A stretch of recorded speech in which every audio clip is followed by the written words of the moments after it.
দাঁড়িয়ে যে নতুন বাংলাদেশ, এই বাংলাদেশে এই দীর্ঘ লড়াইটি করে সেই কাঙ্ক্ষিত বাংলাদেশ আগামী প্রজন্মকে উপহার দেয়া আমাদের কাছে একটি আমানত, এবং আমরা আমাদের এই লড়াইটি করে যেতে চাই। সেই লড়াইকে সামনে রেখে বৈষম্য বিরোধী ছাত্র আন্দোলন এবং জাতীয় নাগরিক কমিটি ঐক্যবদ্ধভাবে নতুন একটি রাজনৈতিক দলের আত্মপ্রকাশ করতে যাচ্ছে। আগামী 28 ফেব্রুয়ারি বিকাল 3টায় জাতীয় সংসদ প্রাঙ্গণ সংলগ্ন মানিক মিয়া এভিনিউতে আমরা আমাদের এই নতুন রাজনৈতিক দলের আত্মপ্রকাশ করতে যাচ্ছি।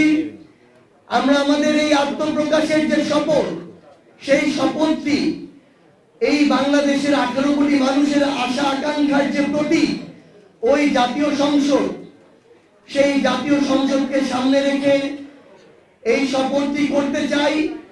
কারণ বিগত যুগের পর যুগ ধরে ওই জাতীয় সংসদটিকে এই দেশের মানুষের আশা আকাঙ্ক্ষা বাস্তবায়নের ক্ষেত্র না বানিয়ে বরং ব্যক্তিগত, গোষ্ঠীগত, দলীয় স্বার্থ উদ্ধারের, ব্যক্তিগত, গোষ্ঠীগত, দলীয় পলিসি মেকিং এর জায়গা বানিয়ে রাখা হয়েছিল।